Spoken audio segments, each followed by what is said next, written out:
say the funny in this is that when it comes to this Jamaican-born Sambo soldier, and I want to be clear, this has nothing to do with her being Jamaican, okay? Because there are many immigrants who are pro-black who come here. Present.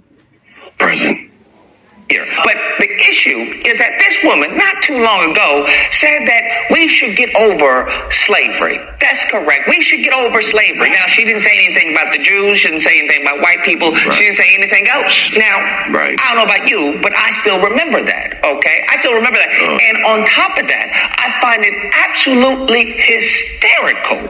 Absolutely hysterical, because remember what I said about the framing, how they'll switch it up? Because the same people, these Sambo soldiers who are the first ones to say, I don't see color, okay? I'm colorblind, all right? I want to live in a colorless society. Remember what MLK said, okay? Judge me not by the color of my skin, but the content of my character, okay? Is this not what they say? Is this not what they say? Yes, ladies and gentlemen, meet the first governor, Winston Sears. She's a lieutenant governor based in the West Virginia, ladies and gentlemen. And guess what again? She's a Jamaican. She's a full Jamaican. She was born in Jamaica. Then later on, she came to the United States of America and she became a lieutenant governor based in West Virginia. Okay? Now, a lot of black communities in the United States of America, they want nothing to do with her. Why? Because majority of them believe that she's part of the status quo. She's there to undermine the black communities in the United States of America after making such bad statements about the Black History Month. Ladies and gentlemen, she said that, hey, it's high time you people, you forget about the black slavery.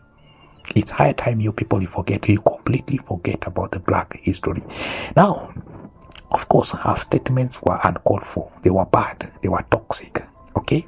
Because if you are going to forget about the black history of the black communities in the United States of America or any other black communities, what about the Jewish history? She has not talked anything about the Jewish history. She has not talked anything about the white history. But either way, that is not my point, ladies and gentlemen. Her statements did not sit very well with the black communities in the United States of America. And again, Jamaican people have separated themselves from whatever she said. Okay? Jamaicans people have separated themselves from whatever she said. They got nothing to do with her statements, ladies and gentlemen. And I don't know why some of these black Americans, they are trying to include Jamaicans into what she said. Cover this story because I thought it was hilarious, okay? Absolutely hilarious, and I'm glad. Yeah, so let's talk about this, man, because this is something that people need to understand, especially black Americans. I know a lot of black Americans are perplexed when they see black immigrants come here. They side with Republicans, they side with far-right conservatives. They say things like, we need to get over slavery. Yes, ladies and gentlemen, if I can go back to my statement once again, whatever opinion she made about the Black History Month, that is on herself. She's making that opinion as herself. Her opinion does not represent the opinion of the entire Caribbean people. Her opinion does not represent the opinion of the entire African people. Her opinion, she has made her opinion by herself. You see, the problem is some black American, when one Jamaican or when one African makes an opinion that, that is, against the black community, these black Americans, they assume that that opinion is what every other African or every other Jamaican believes in. Ladies and gentlemen, even when that is very far from the truth. Okay? So please do not include the entire Jamaicans into that, whatever she said. Okay, she's part of the status quo, and she's part of the status quo, just like the way you're suggesting, and she's there by herself. Okay, now again, this gentleman has gone ahead and talked about the police in Jamaica, and I believe also, the characteristics of the police in Jamaica is almost similar as the characteristics of the police in Africa, because the police in Africa, it is unregulated. Okay, there is no any case against the police brutality in Africa. Likewise, he has said that there is no case against the police brutality in Jamaica, because the police brutality in Jamaica is so unregulated. A police can do anything to you, and trust me, a police can do anything to you in Africa or in Jamaica or in the Caribbean, and trust me, you're going to take nowhere. You're not going to find any case against that against that policeman, ladies and gentlemen, because there is no any case. It's unregulated. Okay, all of that. Here's what happens. So a black immigrant, they'll come from another country, right? A Caribbean country, an African country, a third world country, more than likely. And they are very well aware of the conditions that they were living in, right? They're aware of the crime rate. Like, take Jamaica, for instance, has one of the highest murder rates in the world. So you come from Jamaica, right? And in Jamaica, let's take the police, for instance. The police is very unregulated compared to here in America. Like police brutality isn't something you really get to complain about. yes, you've heard what he said. The police brutality in Jamaica is unregulated. That means you cannot file a case against, or there is no case against police brutality in Jamaica. A police can do anything to you, and you will take him nowhere. It's the same thing. I don't know if that statements are true. Probably he has lived in Jamaica, or probably he has first-hand information about, Jamaica. So I cannot, unsubstantiate his statements. But the same thing is also here in Africa. The police brutality in Africa is also so much unregulated. There is no case against police brutality in Africa. A police can do you wrong, and there is nowhere you are going to file a case on. But it's completely different in the United States of America, ladies and gentlemen. Yeah, okay, the citizens there, they know their rights. The U.S., you have a right even to question a police in the U.S. You have every right to question a police in the U.S. You have every right to ask for the police badge number, ladies and gentlemen. But it's a bit different when you come to Jamaica, or when you come to the Caribbean, when you come to Africa. It's a little bit different. You cannot do that. You cannot just start questioning or asking very individual questions to the police. Okay, you might get yourself killed. People are scared of the police in Africa. People are so scared of the police in Africa, ladies and gentlemen. So his statements, the way he has put it out, might be true. So what happens when a Jamaican goes to the United States of America, coming in the same, environment? Let us hear what he had to say, ladies and gentlemen. Just hold on. And so when you come to America and you hear about, stop and frisk, and you hear about, the police are they're violating your rights. A Jamaican looks at that and thinks, what the fuck is y'all niggas complaining about? The police here are nice. What do you mean? Like, the attitude Jamaican civilians have towards Jamaican police is, you better just do whatever they tell you to do. For me, I see this as a positive thing. Okay, maybe to Black American community, maybe they see this as betrayal, but you see again, Jamaicans, they have been stereotyped for far too long, especially by the media. So when Jamaicans, behave accordingly and they become law-abiding citizens, it breaks that stereotype, ladies and gentlemen. And you know how hard it is to fight a stereotype. You yourself, the kind of things that Jamaicans have been stereotyped with. So there's absolutely nothing wrong when Jamaicans go to the US and they behave accordingly and they become law-abiding citizens. There's absolutely nothing wrong with that. Okay? I don't know why when Jamaicans become law-abiding citizens, again, people are complaining. Ladies and gentlemen, what is... Yeah, I don't see anything wrong with that. I don't see anything wrong with Jamaicans becoming law-abiding citizens in front of the law. Huh? Yes, it's okay to air out your rights. Huh? Right? You don't fight back against the police. And so when we come here, That is exactly what I was telling you about. You know, the kind of stereotypes that Jamaicans have been fighting for far too long. And maybe this is a Jamaican and he's trying to make it in the US. He has a visa, or maybe this is a black, let me put it this way, this is a black immigrant, and the only thing that he has is a green card. And if it starts fighting the police and starts acting so violent, that might jeopardize his entire goal in the United States of America, ladies and gentlemen. And most black immigrants that immigrate to the United States of America, they don't want any problems with anybody. They don't want to create any enmity with anyone. They just want to live their own life and work. That is all. That is it. They don't want to fight anybody. They don't want to create enmity with anyone.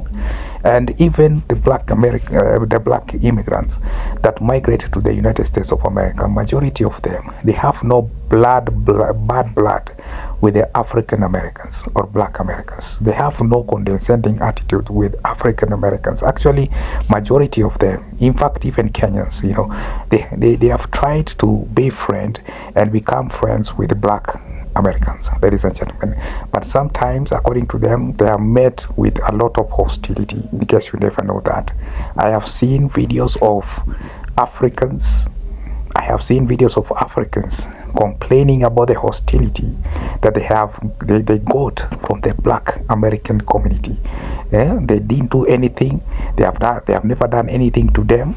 They just wanted to be friends, but the only thing they get is hostility, ladies and gentlemen, at the workplace, whatever. They are thrown a lot of insults. I don't know what. So a lot of the immigrants that come here, yes, you're coming from a more impoverished situation, but the only reason you're being allowed over here is because you are in every other category the best that your country had to offer. I'm not saying that every Jamaican, if they were to come here, they would perform like me. I was very privileged in Jamaica. Like, my parents did a lot. Like, I went to one of the best high schools in Jamaica, Arden High School. You feel me? A lot of immigrants, they take shit like that for granted. So he's a Jamaican American. From what he has said, his father is probably a Jamaican, and he used to study in Jamaica in a more advanced school. Then later on, they moved to the United States of America, and he continued with his learning in the USA. But transitioning into the USA schooling system was very easy for him, and the schooling in the USA was also easier for him because that is what he's saying. Because the learning in Jamaica, according to him, was more vigorous compared to the one in the USA. And he's also talking the same thing about the black Americans, not black Americans, the black immigrants who migrate back from Africa or Jamaica and they come to USA. Majority of them are so privileged, and they go to colleges, they go to the universities while in the US, and they get good jobs. Then later on, they start undervaluing the black Americans who grew up in the hood.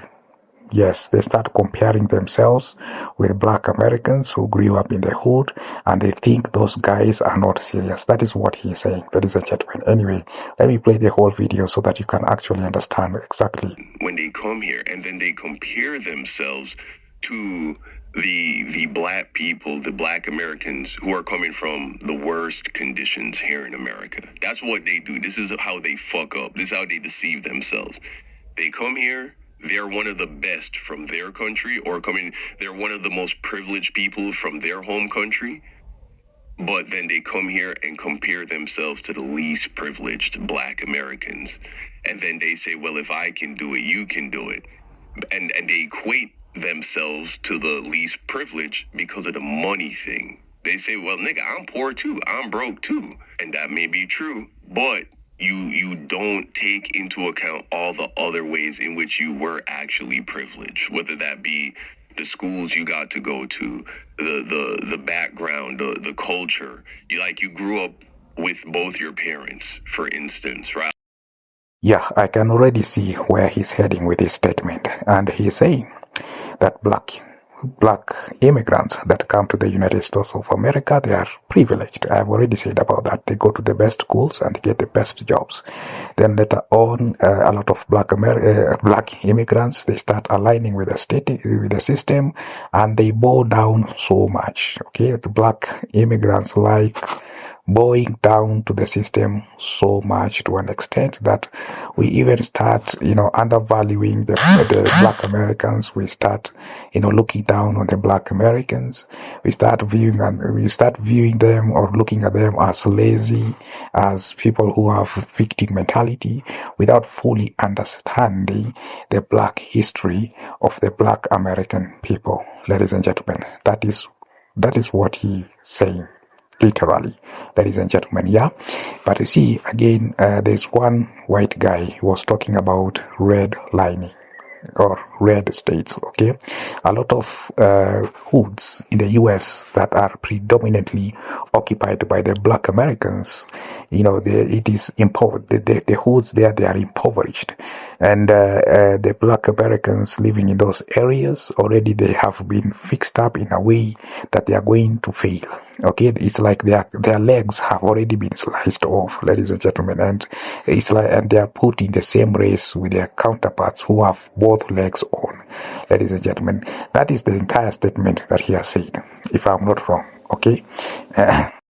Yes, that is exactly what he has been talking about, ladies and gentlemen. And he has also said, unless you understand the kind of things that black Americans have, they have endured or they have tolerated and fighting, you might not really understand, their life very well. You might be so quick to judge the black Americans. In fact, he has said that a lot of privilege that the black immigrants are enjoying right now, it is out of the sweat of the black American people.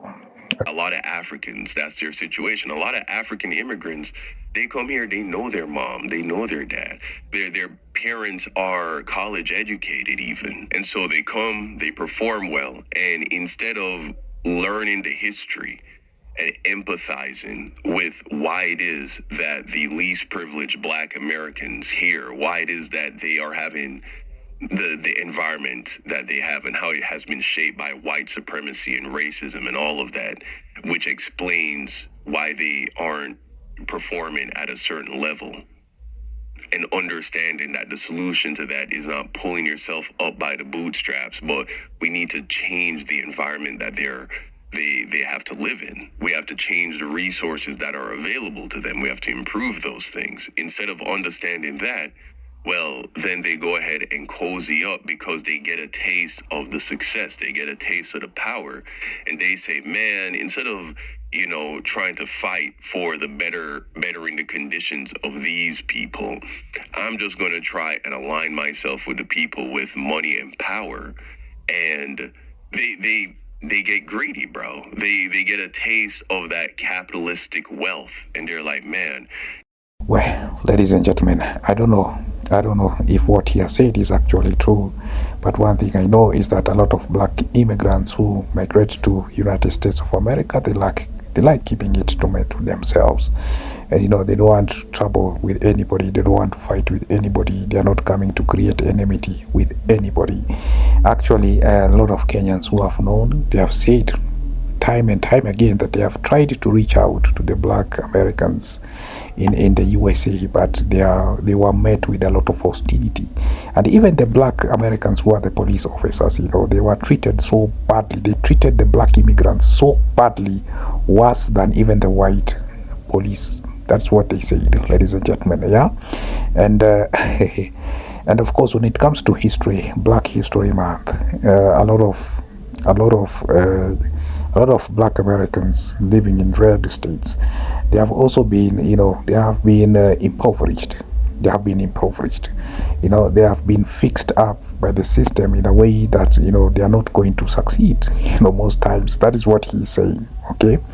And of course, that is unfortunate. That is unfortunate. That is unfortunate thing. ladies and gentlemen. But now when it comes to racism, again, also Jamaicans, Jamaicans know racism inside out. If there are people who have suffered in the hands of racism, that is Jamaicans. Also Africans, they have also suffered in the hands of racism, colonialism, segregation. The same thing with Jamaican people, because also Jamaica as a country, it has also endured, colonialism, economic sabotage, and even racism. And now let's look about Jamaica. Let's look at the migration. Okay, since you have talked about history, when you go and study about Jamaican migration as far as or in relation to history, you realize that Jamaicans, a lot of them, they have traveled to these Latin countries like Panama and Costa Rica. And in the mid 1800, when a lot of Jamaicans were recruited by the British Empire to continue to reconstruct the Panama Canal, a lot of them unfortunately died due to tropical diseases like yellow fever, malaria. Others also died out of soldiers' brutality or racism. Okay, then later on the French government took over the Panama Canal and extended the same brutality to these Jamaican people.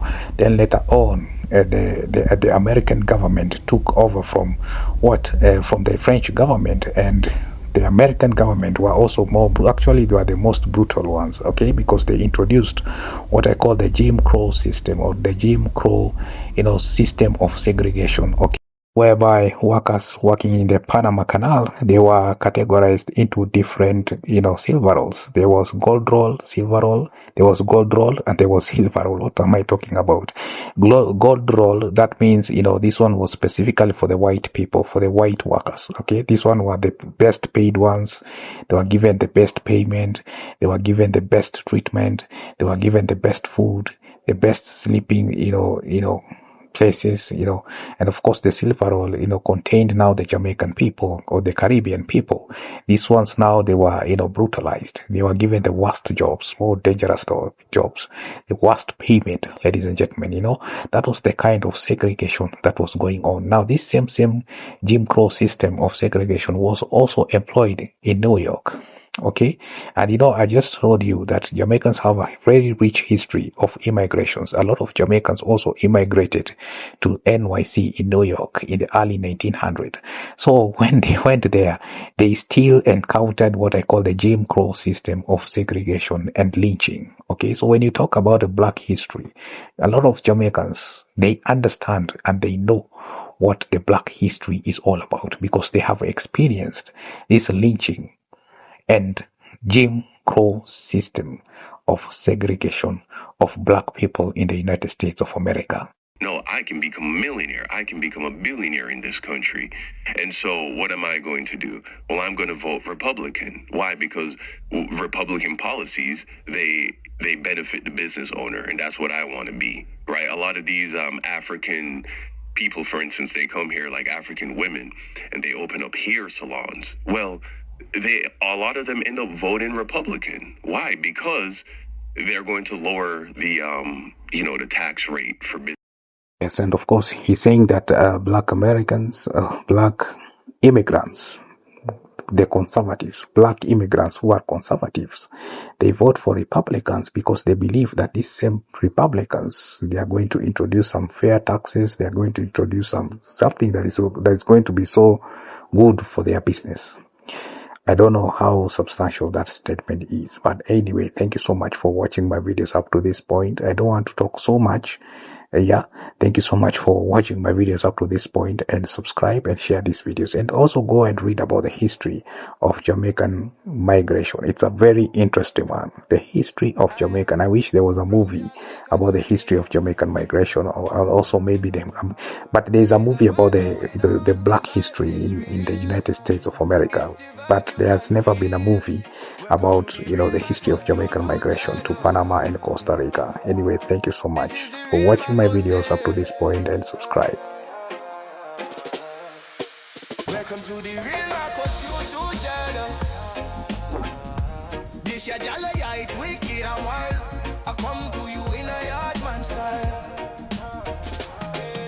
Ras Bingy says to me I am the real Marcus. He said I carry the spirit of Marcus Garvey. Ras Bingy says I am the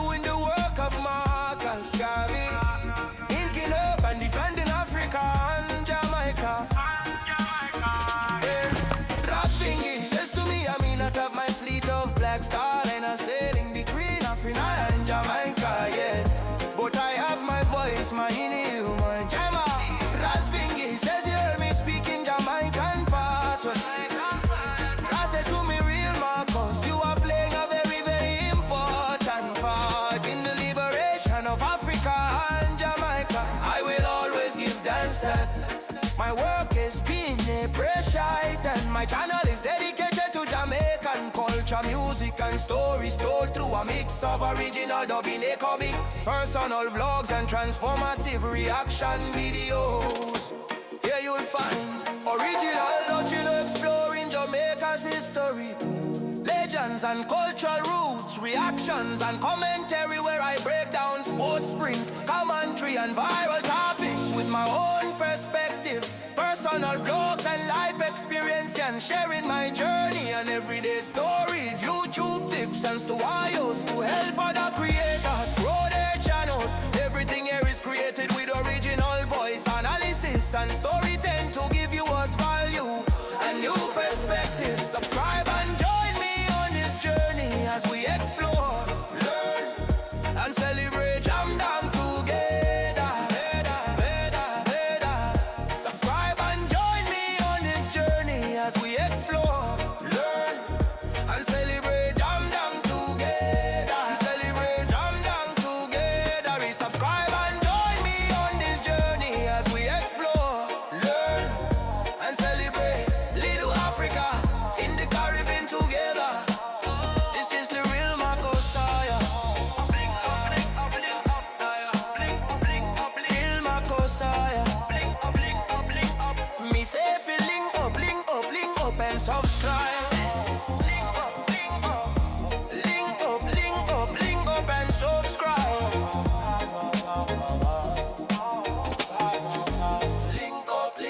Link up and subscribe.